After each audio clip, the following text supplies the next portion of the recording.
Salut à tous, c'est DJ KI à la suite avec One Wants One DJ. Alors DJ KI, alors en fait à la base faut savoir que je m'appelais pas comme ça, j'avais un nom que j'assumais pas trop, que je vais même pas dire là en fait, et j'ai changé pour KI.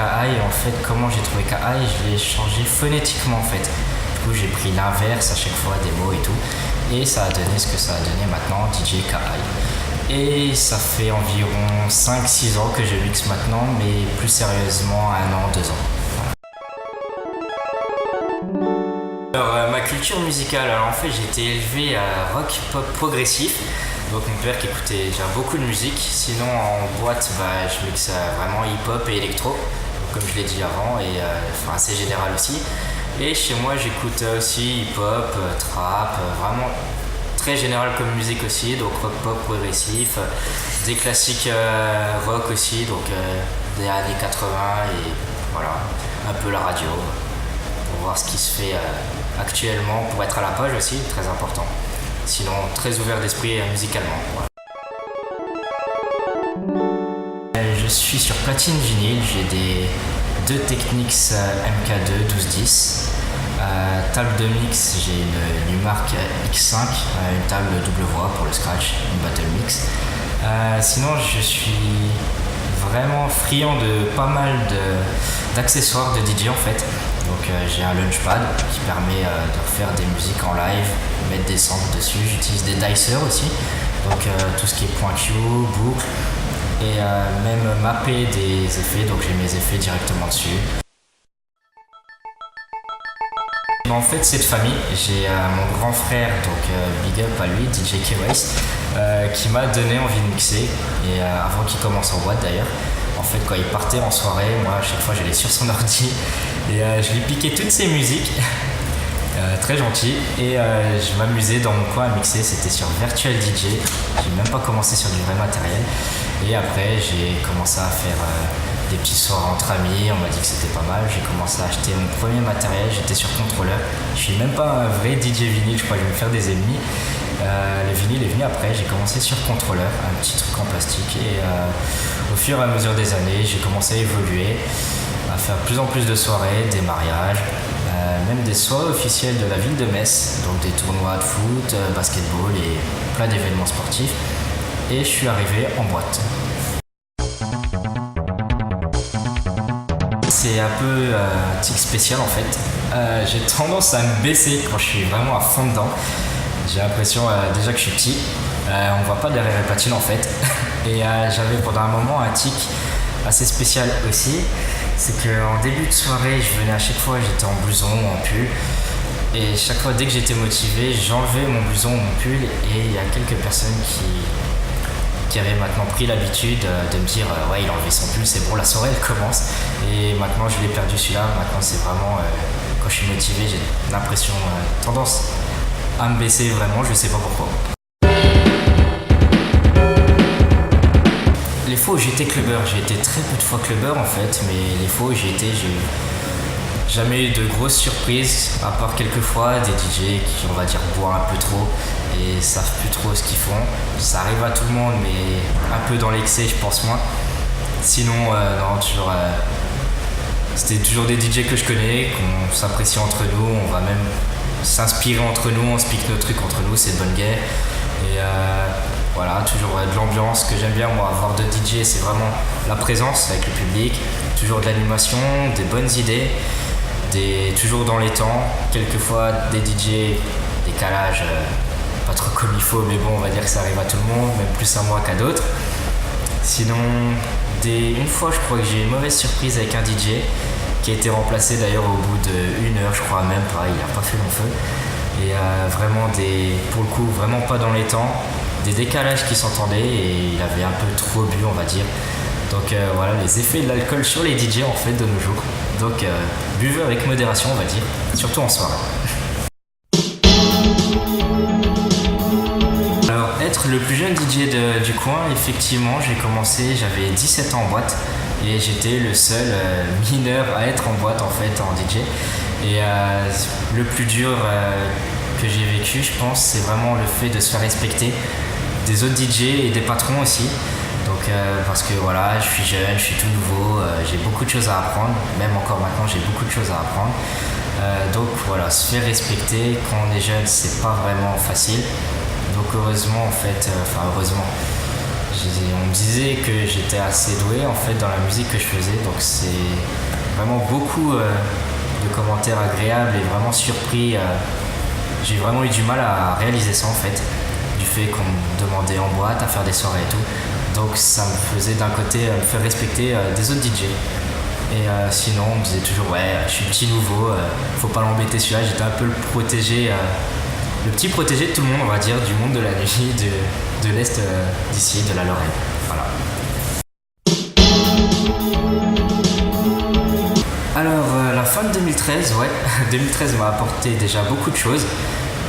Et 2014 j'espère m'en apportera encore plus. Donc des projets évidemment que j'en ai.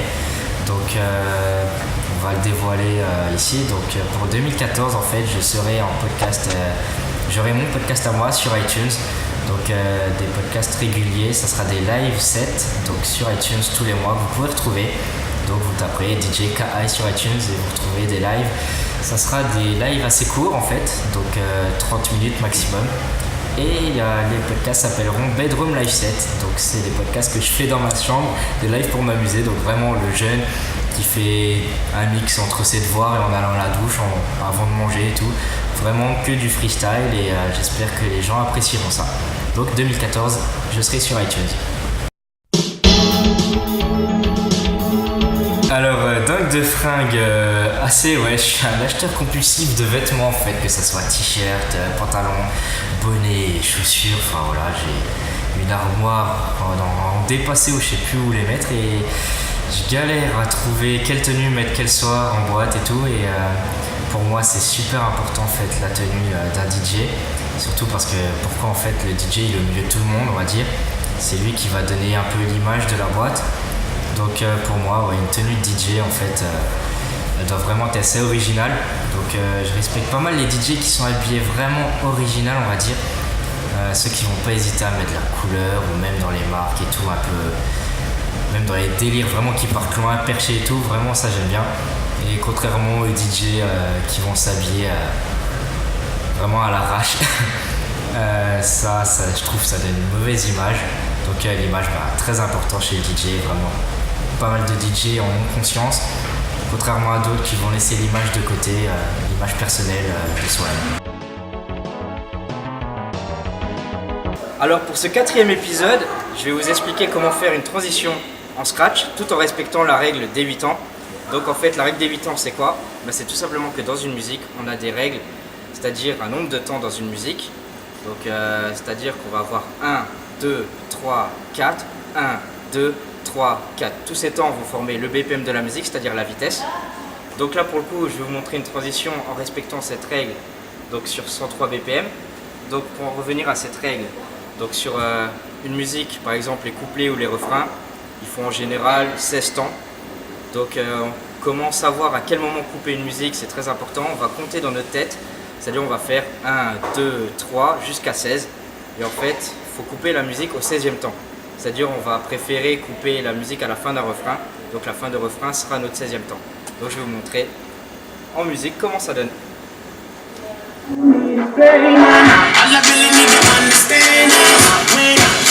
Talk dirty to me.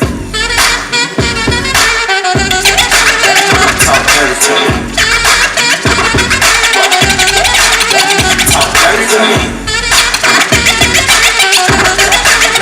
Talk dirty to me. Bitch drop, bitch drop.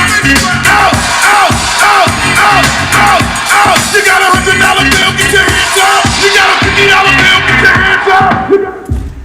Donc là on a notre transition à la fin du 16e temps et je vais vous montrer pour le coup, volontairement je vais me tromper, comme ça vous voyez la différence avec le premier exemple. Donc je vais la caler pas à la fin du refrain, je vais la caler complètement au milieu du refrain et vous allez voir que c'est moins clean, moins propre en fait. Donc c'est parti.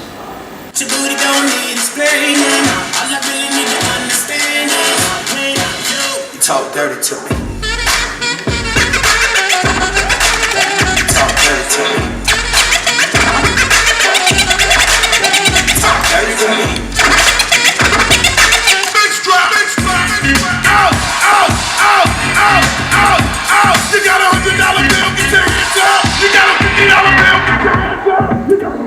Donc voilà, pour le coup je me suis trompé, je l'ai mis complètement au milieu du refrain aléatoirement et vous voyez que quand on ne respecte pas la règle de 16 temps, c'est moins clean comme transition, ce qui fait que c'est très important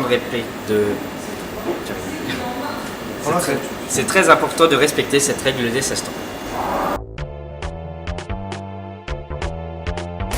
Alors ici on est au club La Suite, anciennement le Tiffany Club pour ceux qui connaissent, et je pense qu'il y en a pas mal qui doivent connaître, club référence de Metz depuis 40 ans.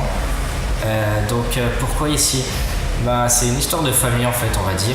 Donc j'ai eu mon grand frère qui était résident ici.